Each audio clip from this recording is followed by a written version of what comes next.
এক মহিলা অনেক খারাপ ছিল, নামাজ পড়তো না, রোজা রাখতো না এবং নিজে তো খারাপ ছিল, জাহান্নামী ছিল, যুবকদেরকেও খারাপ পথে নিয়ে যেত এবং জাহান্নামের দিকে নিয়ে যেত।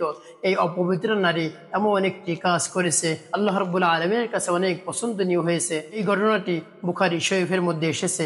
সেই অপবিত্র মহিলা, যিনি নামাজ পড়ে না, রোজা রাখে না, ভালো কাজ করে না, যুবকদেরকে জাহান্নামের পথে নিয়ে যায়, সেই মহিলাকেও আল্লাহ রাব্বুল আলামিন মাফ করে দিয়েছেন এবং সুসংবাদের ঘোষণা করে দিয়েছেন। এমন কি কাজ সেই মহিলা করেছে, আপনি শুনলে একেবারে অবাক হয়ে যাবেন। তাই আপনি অমনোযোগী না হয়ে আপনি ভিডিওটি শেষ পর্যন্ত দেখতে থাকুন, তাহলে এই ঘটনাটি আপনি জানতে পারবেন।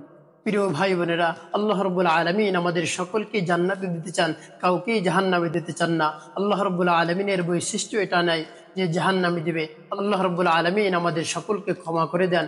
যত বড় অপরাধ করি না কেন, পাহাড় পরিমাণও যদি অপরাধ করে ফেলি, আল্লাহ রাব্বুল আলামিন মাফ করে দেন। সাগরের ফেনা পরিমাণ যদি আমরা অপরাধ করে থাকি, সেই অপরাধ আল্লাহ রাব্বুল আলামিন মাফ করে দেন। এভাবে যদি আমরা বড় থেকে বড় গুনাহ করে ফেলি, তাও আল্লাহ রাব্বুল আলামিন মাফ করে দেন। তার কারণ আল্লাহ রাব্বুল আলামিনের নাম হলো গফফার, গফুর। আল্লাহ রাব্বুল আলামিন ক্ষমাশীল, আল্লাহ রাব্বুল আলামিন সদা সর্বদাই ক্ষমার জন্য প্রস্তুত থাকেন। তাই যখনই আমরা আল্লাহ রাব্বুল আলামিনের কাছে গুনাহের জন্য পানা চাই, ক্ষমা চাই, তখনই আল্লাহ রাব্বুল আলামিন সেই গুনাহ থেকে আমাদেরকে পবিত্র করে দেন। তাই প্রিয় ভাই বোনেরা, আল্লাহ রাব্বুল আলামিন আমাদের কাউকেই জাহান্নামে দেওয়ার জন্য সৃষ্টি করে নাই, সবাইকেই জান্নাত দেওয়ার জন্য সৃষ্টি করেছে।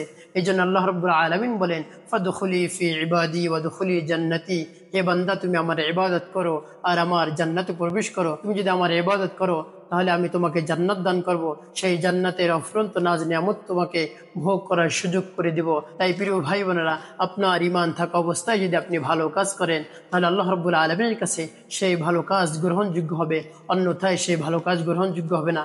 এই জন্য ঈমানের অত্যন্ত দাম। আপনার ঈমান থাকা অবস্থায় যদি আপনি একটা জাররা পরিমাণও যদি ভালো কাজ করেন, আল্লাহ রাব্বুল আলামিন সেটা লিখে রাখবে। এই জন্য নবী করিম সাল্লাল্লাহু আলাইহি ওয়াসাল্লাম বলেছেন, আল্লাহু ফি আউমিল আবদি মা কানাল আবদু ফি আউমি আখিহি। নবী করিম সাল্লাল্লাহু আলাইহি ওয়াসাল্লাম বলেছেন, যে কেউ একজন মানুষ একজন অপরের কল্যাণ করে, ভালো কাজ করে, আল্লাহ রাব্বুল আলামিনও তার উপকার করে, তার কল্যাণ করে। আমরা মানুষের কতটুকু উপকার করতে পারি, আমরা যদি ছোট্ট একটি উপকার করি, তাহলে আল্লাহ রাব্বুল আলামিন আমাদের জন্য বড় উপকার করেন। নবীজি সাল্লাল্লাহু আলাইহি সাল্লাম বলেছেন, মান সাতারা মুসলিমান সাতারাহুল্লাহু ইয়াউমাল কিয়ামা। নবী করিম সাল্লাল্লাহু আলাইহি সাল্লাম বলেছেন, যদি কোনো মুসলমান ভাইয়ের দোষ অন্য একজন ভাই গোপন রাখে, কাল কিয়ামতের ময়দানে আল্লাহ রাব্বুল আলামিনও তার দোষ গোপন রাখবেন। এই জন্য কারো দোষ যদি আপনার জানা থাকে, তাহলে কারো কাছে আপনি প্রকাশ করবেন না।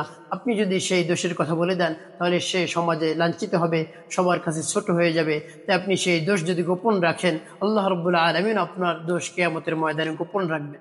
তাই প্রিয় ভাই বোনেরা, উপকার করা আল্লাহ রাব্বুল আলামিনের কাছে একটি পছন্দনীয় কাজ। এই কাজটি যদি আপনি করতে পারেন, তাহলে আল্লাহ রাব্বুল আলামিন খুশি হয়ে যাবেন। আর আল্লাহ রাব্বুল আলামিন যদি খুশি হয়ে যান, আপনাকে জান্নাত দিবেন। যেমনি ভাবে আল্লাহ রাব্বুল আলামিন খুশি হয়েছিলেন একজন অপবিত্র নারী, যিনি নামাজ পড়ে না, রোজা রাখে না, যুবকদেরকে জাহান্নামের দিকে নিয়ে যায় এবং নিজে জাহান্নামী এবং যুবকদেরকেও জাহান্নামের পথে নিয়ে যায়, সেরকম মহিলার এমন একটি কাজ আল্লাহ রাব্বুল আলামিনের কাছে পছন্দ হয়েছেন।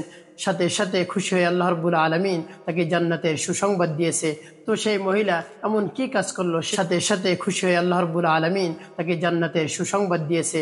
সেটি হলো, সেই মহিলা মরুভূমির মধ্যে থেকে কোথাও যাইতেছিল, একটি কুকুর পিপাসায় ছটফট করতেছে, পানি খাওয়ার জন্য পানি কোথাও পাইতেছে না। আর মরুভূমি তো পানি অনেক নিচে থাকে, কূপের মধ্যে থেকে উঠানো সম্ভব না। এই অবস্থা যখন কুকুরের দেখলেন, তখন সেই মহিলা অনেক কষ্ট করে সেই কূপের মধ্যে থেকে পানি উঠিয়ে সেই কুকুরকে যখন পান করালেন, আল্লাহ রাব্বুল আলামিন খুশি হয়ে গেলেন এবং তাকে জান্নাতের সুসংবাদ দিলেন। তাই প্রিয় ভাই বোনেরা, একটি কুকুরের সাথে এতটুকু আচরণ করে, এতটুকু উপকার করে যদি সে জান্নাতবাসী হতে পারে, তাহলে আপনি আমিও যদি এর চেয়েও ভালো বেশি বেশি কাজ করতে পারি ইখলাসের সহিত, তাহলে আল্লাহ রাব্বুল আলামিন আমাদেরকেও জান্নাতের সুসংবাদ দিবেন। এই জন্য বেশি বেশি ভালো কাজ করতে হবে, তাহলে আল্লাহ রাব্বুল আলামিন রাজি আর খুশি হয়ে যাবেন।